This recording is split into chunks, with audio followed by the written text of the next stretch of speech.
Guys, thinking, change your thinking, you change your life. You've heard me say that every single morning mindset call that I do, because that is the science behind it. If you ever want to get into, right, this is that, like they say, it's not like the foo-foo, like this is how it actually works. Like this, this is how it happens, right? Like it gives it, we have to go in to really understand how our minds work, how our brains work, so we can understand how our emotions work, how our body works, like all of those types of things. It's incredibly important, right? And so Dr. Joe Dispenza, Dr. Caroline Leaf, those are two people that will talk to you about the science behind your thoughts and how your thoughts create your realities. So when we come on these mindset calls and I'm constantly like, hey, you got to change your thinking, change your thinking. It'll change your life. Like listen to a Dr. Joe Dispenza and it'll give you the science behind like why that is actually the truth and why it's difficult and why we stay in these habits and these loops. It's it, right? One of the biggest things I wrote down, right? If change your personal reality, you have to change your personality.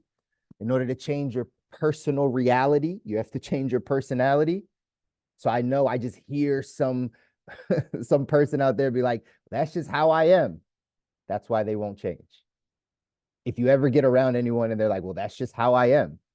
Yeah, no, they don't get it yet. They don't get it yet. They don't know that they got conditioned to be that way by exactly what he said. Elongated memories.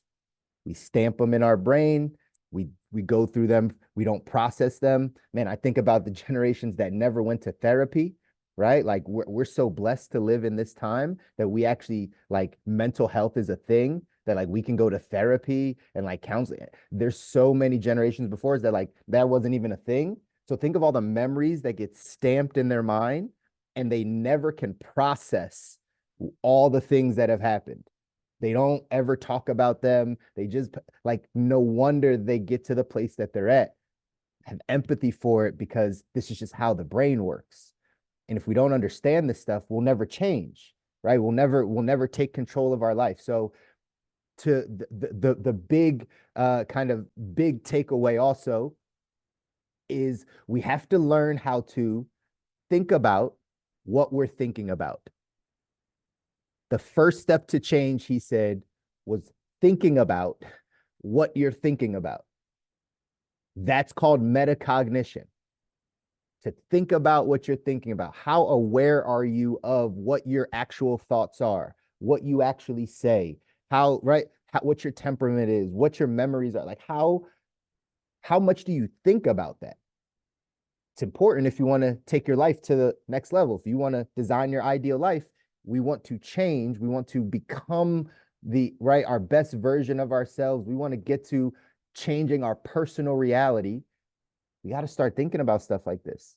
Here's what it says in the text 177 mental toughness secrets. It says the world class embraces metacognition. It says when it comes to thoughts, feelings, and attitudes, the masses are heavily influenced by external forces, like a pinball being bounced around from bumper to bumper. Their outer world determines their inner world. World class thinkers are just the opposite. Knowing their thoughts control their feelings, the great ones have adopted the habit of thinking about what they think about. Psychologists refer to this as metacognition.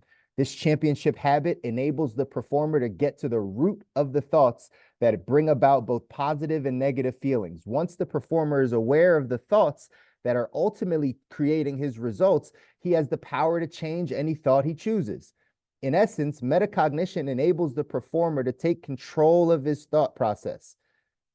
This makes the champion's reality directly opposite of the masses, in that the great one's inner world determines their outer world. In other words, the results they achieve on the outside are dictated by the thoughts they have on the inside. The masses are victims of their own thoughts. They have the same potential for greatness as the pros do, yet are simply not paying attention to what they're allowing to enter their minds, and the results are disastrous. Meanwhile, the world class is thriving on upgraded thoughts that are manifesting tremendous results. They know that the better they become at controlling their thoughts, the better their results will be. And it all begins with metacognition. It all begins with how we think. Listen to a Dr. Joe Dispenza so you can start to understand, right? And really be able to think about what you're thinking about scripturally, right? Take all thoughts into captivity. We have the ability to take a thought and be like, nah, I don't want that thought. Take it captive and throw it away. We have that ability. How often do we use it? How often do we practice that? How often are we thinking about what we think we're thinking about, or are we just feeling things? Are we in a emotional home? Right? He said things like, some people can live in grief, live in that, live in all these emotional homes just because it feels familiar to you because you've never thought about how you got there. So then that's when people say, that's just how I am. That's just my temperament. That's just how I've been. Well, how did you get there? How did you get there? Are you able to think about what you're thinking about? It's a real big question, right? Or it's a real big kind of process that you have to go through. But these are the times, these are the moments that you can be kind of reflect and be like, man, what are my daily thoughts? What are the things that I think about on a daily basis? How do I operate? And when you can embrace that and know that your inner world creates your outer world, it's such a big deal, y'all. The masses, everyone around you and your family thinks the external world creates their internal. Because I'm in this circumstance, that's why I feel this way. Because I have a lack of money, that's why I'm depressed. Because my family's doing this, that's why I feel this way. It's literally the opposite. You create your life. You create your experiences, right? So whatever is happening internally for you will determine your external. That's how you have to think. And once you understand that, you take full ownership of your life because you know only you can control your internal world. Once you have that switch, like there's nothing outside that's dictating my reality. I can feel abundant with no money in the bank, right? Scripturally, learning to be content in all seasons. I can feel joy and happiness even though there's lack and sickness and disaster around me. It's difficult. I'm not saying any of this stuff is easy, but that's how we have to think about this. Your internal world creates your external world. If you are thinking thoughts of abundance and joy and peace and happiness and those things, you will experience that regardless of what you are seeing in your external world. That's the shift. That's the millimeter shift. That's the inch shift in our brain that changes our life. If you adopt that, if you say, okay, you know what? Nothing external is controlling me. Everything's internal. And I have full control over my actions and my attitudes. What I choose to do every single day, every single moment, I have full control over that. And I have full control over how I feel and my attitude. Once you take hold of that, watch your external world change. Steve Siebold's quote here says, of course, we become what we think about. The real question is, do we know what we're thinking about? We become what we think about. So the question is, do you know what you're thinking about? Do you know where your emotional home is? Do you know where your thought home is? Like the thoughts you go back to. I've done other mindset calls where it says what 95% of our thoughts are habit, right? 95% of the thoughts we have are repetitive. It's the same stuff. That's why we live in similar places emotionally, right? Like it's because we're not uncomfortable. We're feeling the same things, good, bad, and different. So in order to change that, right, we got to change the way that we think, y'all. Action step for today says take your emotional temperature today and assess your mood. Ask this critical thinking question. How did I end up in this mood? How did I end up in this mood? What thoughts did you process that put you in this mood? That's a powerful question. And if you ask yourself that question more frequently, you'll get to good answers. You'll pop out of depression a lot quicker. You'll pop out of anxiety a lot quicker. You'll pop out of any mood that you're in a lot quicker if you can identify, how did I get here?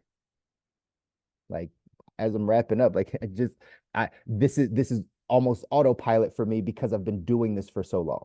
I've been practicing these things. I've been reading 177 mental toughness secrets now for 10 years, right? So like these things, are practiced. They're learned behaviors. But I was just having this conversation with my wife yesterday. She noticed I was in a mood yesterday. She was like, "Hey, what's going on?" I was like, in a little bit of right mood, little funk or whatever the case is. She's like, "Why? Where'd it come from?" Sometimes in the past, when she would ask me that question, I wouldn't know how to answer it. Like, I don't know. I don't know. That's because I wasn't aware of what I was thinking about and how that happened. Yesterday, I knew exactly when. I was like, hey, Tuesday night after our therapy session, I started having these thoughts, right? Because I heard something you said. I never got a chance to process it. Wednesday, we didn't really get a chance to talk. We were kind of moving. So yesterday, I was still in a mood, but I knew it came from after our therapy session on Thursday on Tuesday night. And then we could talk through it because I knew how I got to that place. When you're that aware of your thoughts, you're that aware of your emotions, you can pop out of things very quickly. That might have been something I held on to for 2 weeks in the past because I didn't know where it came from or how I got there, or whatever the case is. Now I recognize because I know when I'm right riding high, I know when I'm feeling really good, and I know when I drop low, and I know when I'm mediocre because I know the things that are happening and firing off inside of my brain. It's just through practice, ladies and gentlemen. I'm no better, right? No different. Just been doing this stuff a little bit longer. That's all. Just been focusing on the stuff a little bit longer. Been really focused on personal growth and personal development for a long time because, again, I was told your money only grows to the degree that you do as a person. Your money only grows to the degree that you do as a person. If you're not growing as a person, your income won't grow. Once they told me that, I was like, well, I'm just going to grow as a person. I'm just going to grow. I don't. And then I got the John Maxwell. We talked about this on Wednesday, the John Maxwell idea of like, not when I get there, but how far can I go? So now it's like, how far, how much can I grow? How much can I take in? How good can I get? Right? Like it's a process. It's a never-ending process now. So I'm challenging all of you and encouraging all of you because you're getting on these calls, like take this information and do something with it. Apply it. Start understanding that if you change your thinking, you will change your life. It's just one of the hardest things to do because we've been programmed.